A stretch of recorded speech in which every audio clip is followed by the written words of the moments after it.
कहा जाता है कोई भी देश कितना महान है, ये उसकी संस्कृति और सभ्यता से पता चलता है। नमस्कार, मैं शिवांश आप सबका एक बार फिर से हमारे कैंपेन में स्वागत करता हूँ। आज हम एक ऐसे विषय पे बात करेंगे जिसने ना ही भारत के इतिहास बल्कि वर्तमान को भी बहुत बुरी तरह से अफेक्ट किया है। जी हाँ, मैं बात करना चाहता हूँ इन्वेजन की। इन्वेजन मतलब अटैक।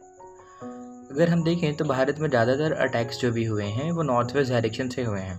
मतलब कि आज के Afghanistan, Pakistan, Iran, Iraq, Mongolia, China उधर वाले रीजन से ही अटैक हुए हैं। और यही वजह है कि भारत की जो मेजर चैलेंजेस हैं, ख़ास तौर पे नॉर्थ वेस्टर्न डायरेक्शन में जैसे कि पंजाब है, हरियाणा है, राजस्थान है, हिमाचल प्रदेश है, जम्मू एंड कश्मीर है, लद्दाख वाला रीजन है, इसमें जो भी समस्याएं हैं उसमें से majority of them as a result और the impact of invasion. Invasion का 3 डायमेंशन में भारत में इम्पैक्ट पड़ा है: social, cultural and economical impact. Economical impact से आप सब वाकिफ़ हैं। मैं आज आपको सोशल और कल्चरल इम्पैक्ट्स के बारे में बताता हूँ। सोशल और कल्चरल इम्पैक्ट्स जैसे कि फीमेल इन्फेंटिसाइड्स हैं, लो सेक्स रेशियो है, लो वर्कफोर्स पार्टिसिपेशन है, माइनर मैरिज है, सती प्रथा है और वेल सिस्टम है। ये सारी चीज़ें बहुत प्रोमिनेंट हैं इन रीजन्स में जिनका मैंने अभी नाम लिया, जैसे राजस्थान, हिमाचल प्रदेश, जम्मू एंड कश्मीर, पंजाब, हरियाणा, ये सारे रीजन्स में। इनका एक बहुत बड़ा जो कारण था वो ये था कि जब भी कोई इन्वेजन होता था तो उनका मेन इंटेंशन केवल धन दौलत घर लूटना ही नहीं होता था, बल्कि महिलाओं के साथ अपनी कह लीजिए तो जो उनकी हवस एक तरह से है उसको भी फुलफ़िल करना या मिटाना होता था। इसी वजह से जो लोग थे उस रीजन के या वहाँ के जो लोग हुआ करते हैं वो ये कोशिश करते थे कि किस तरह से वो अपनी बेटियों को, अपनी बहनों को प्रोटेक्ट कर सकते थे। इसी वजह से उनकी पूरी कोशिश होती थी कि जल्दी से जल्दी उनकी शादी कर दी जाए बचपन से ही, ताकि उनकी जो रिस्पॉन्सिबिलिटी हो वो थोड़ा सा कम हो जाए और जिसके घर पे जाए वो प्राइमरली देखभाल करे। तो माइनर मैरिज का एक जो इविल है वो अराइज होता है यहाँ से। और दूसरा है वेल सिस्टम, कि जब कोई आता था फॉर ट्रेड कह लीजिए या तो फॉर इन्वेजन के लिए आता था, तो वहाँ पे कोई फीमेल को अगर देखता, उनको पसंद आती, तो वो लोग उठा ले जाते थे ज़बरदस्ती। तो इसकी वजह से वहाँ पे एक सिस्टम कह लीजिए तो इंट्रोड्यूस हो गया, जिसमें वो पर्दा करने लगी, जिससे देख पाना अलाउ मतलब पॉसिबल तो नहीं होता था। इस वजह से काफ़ी हद तक कंट्रोल कर पाते थे उस टाइम के लोग, जहाँ तक मैं सोच पा रहा हूँ।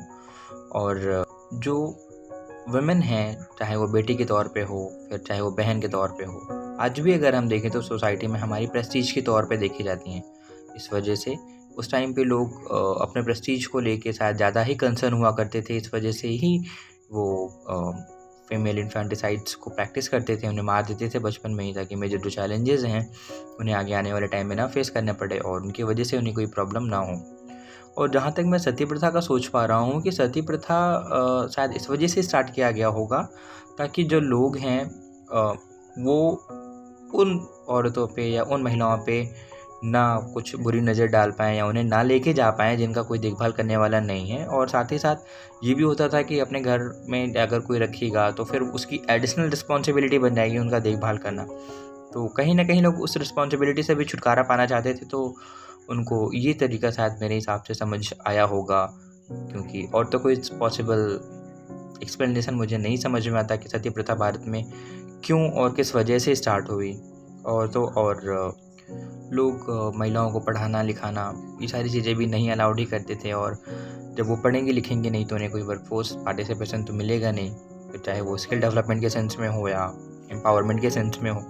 इस वजह से वहाँ पे लो सेक्स रेशियो के साथ साथ लो लिटरेसी रेट भी वुमेन में देखने को मिला है हमें।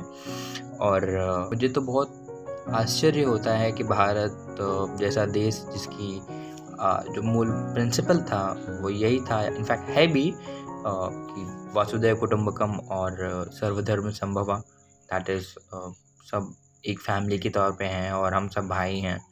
पूरा जो वर्ड है वो सब एक यूनाइट है, एक भाईचारे की फॉर्म में, एक फैमिली के तौर पे है। फिर भी सोचिए, जब आप भारत जैसा स्टेट कह लीजिए या कंट्री कह लीजिए जो इतना टॉलरेंट है, इतना सेक्युलर था, उसके बावजूद भी इतनी सारी एविल्स, इतनी सारी जो चैलेंजेस हैं वो प्रिवेल करी उस टाइम पे सोसाइटी में। तो आप खुद भी इमेजिन कर सकते हैं कि हम कहाँ पे और कितना गलत थे। तो अगर मैं आपसे ये पूछूं कि आप हमें खुद भी कमेंट करके बताइए कि आपके हिसाब से और क्या पॉसिबल रीजन्स हो सकते थे जो चैलेंजेस मैंने गिनाए आपको, जैसे कह लीजिए तो वेल सिस्टम है, पर्दा प्रथा, और विडो रिमैरिज ना करना, सती प्रथा को प्रैक्टिस करना, और लो सेक्स रेशियो, लो एजुकेशन जो उनका था वो।